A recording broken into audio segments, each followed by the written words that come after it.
Venezuela பூகம்பத்தால் இந்தியாவுக்கு வரும் ஆபத்து. 14,000 கிலோமீட்டர் தள்ளி இருந்தாலும் தப்ப முடியாது. ஏன்? வெனிசுலாவில் ஏற்பட்டுள்ள சக்தி வாய்ந்த நிலநடுக்கம் மிக மோசமான பாதிப்பை ஏற்படுத்தியது. தற்போது வரை 200க்கும் மேற்பட்டோர் உயிரிழந்துள்ள நிலையில் மேலும் பலர் காயமடைந்துள்ளனர். ஆனால் இது வெனிசுலா மட்டுமின்றி சுமார் 14,000 கிலோமீட்டர் அப்பால் இருக்கும் இந்தியாவுக்கும் சிக்கலை ஏற்படுத்துவதாக இருக்கிறது. இது தொடர்பாக நாம் விரிவாக பார்க்கலாம். வெனிசுலாவில் ஜூன் 24ஆம் தேதி அடுத்தடுத்து இரு பெரிய நிலநடுக்கம் ஏற்பட்டன. 7.2 மற்றும் 7.5 ரிக்டரில் ஒரு நிமிடத்திற்கும் குறைவான நேரத்தில் இந்த நிலநடுக்கங்கள் ஏற்பட்டன. கடந்த 125 ஆண்டுகளில் பதிவான வலிமையான நிலநடுக்கமாக இது பார்க்கப்படுகிறது. இதனால் உயிரிழப்புகள் மிக வேகமாக அதிகரித்து வருகிறது. அத்துடன் அந்த பிராந்தியத்தில் தொடர்ந்து நில அதிர்வுகள் நீடித்து வருவதால் பொதுமக்கள் அச்சத்தில் உள்ளனர். மேலும் இன்னுமே கூட அங்கு நில அதிர்வுகள் தொடர்வதால் அங்குள்ள எண்ணெய் உற்பத்தி கட்டமைப்புகள் பெரும் அச்சுறுத்தலை எதிர்கொண்டுள்ளன. இந்தியாவுக்கும் இது ஆபத்தாக மாறியிருக்கிறது. குறிப்பாக இந்தியாவின் எரிசக்தி தேவையை பொறுத்தவரை இந்த பேரிடர் மிக முக்கியமான தருணத்தில் ஏற்பட்டுள்ளது. மத்திய கிழக்கு பிராந்தியத்தில் நிலவிய பதற்றம் காரணமாக இந்தியா ஏற்கனவே தனது எண்ணெய் விநியோக பாதைகளை மாற்றியமைக்க வேண்டிய கட்டாயத்தில் இருந்தது.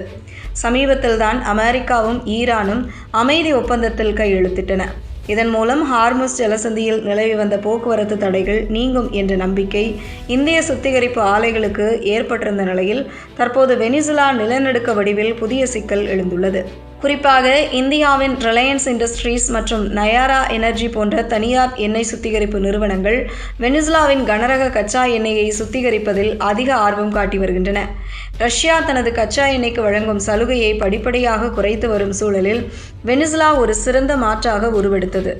இந்த சூழ்நிலையில் அங்கு ஏற்பட்டுள்ள நிலநடுக்கம் இந்தியாவின் இறக்குமதியை பாதிக்கலாம்.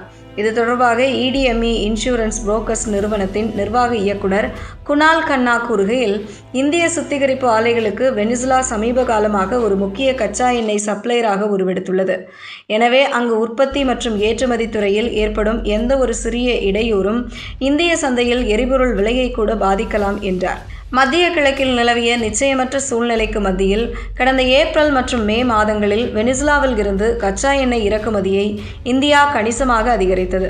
இதனால் தற்போதைய நிலநடுக்கம் என்பது ஒரு பிராந்திய பேரிடராக மட்டும் இல்லாமல் இந்திய பொருளாதாரத்தையும் பாதிக்கும் நிகழ்வாக மாறியுள்ளது.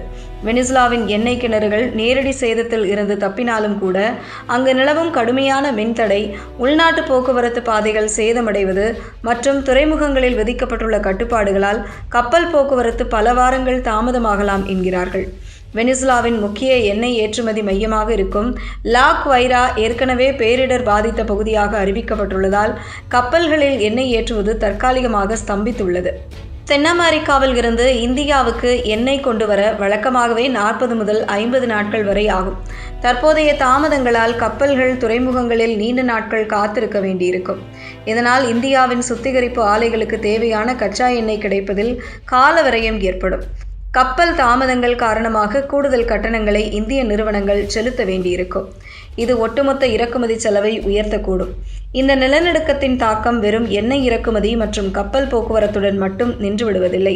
வெனிசுலாவில் உள்ள முன்னணி எண்ணெய் திட்டங்களில் இந்தியாவின் பொதுத்துறை நிறுவனமான ONGC விதேஷ் மூலம் இந்தியா கணிசமான நேரடி முதலீடுகளை செய்துள்ளது. குறிப்பாக சான் கிறிஸ்டோபல் போன்ற திட்டங்களில் இந்தியாவின் கூட்டு முதலீடுகள் உள்ளன. இதனால் அங்கு உற்பத்தி பாதிக்கப்படும் போது இந்தியாவின் நிதி நலன்களும் நேரடியாக பாதிக்கப்படும் அபாயம் உள்ளது. சமீபத்தில் தான் பிரதமர் நரேந்திர மோடி வெனிசுலாவின் தற்காலிக அதிபர் டெல்சி ரோட்ரிகஸுடன் இருதரப்பு உறவுகள் குறித்து உயர்மட்ட ஆலோசனை நடத்தினார். இதில் சுரங்கம், முக்கிய தாதுக்கள், மருந்துகள் மற்றும் வாகன உற்பத்தி உள்ளிட்ட பல்வேறு துறைகளில் இந்திய நிறுவனங்களின் முதலீட்டு வாய்ப்புகள் குறித்து விரிவாக விவாதிக்கப்பட்டது. ஆனால் தற்போது ஏற்பட்டுள்ள நிலநடுக்க பேரிடருக்கு பிந்தைய மீட்பு பணிகளில் வெனிசுலா கவனம் செலுத்த வேண்டி இருப்பதால் இந்த புதிய முதலீடுகள் தள்ளி போகலாம்.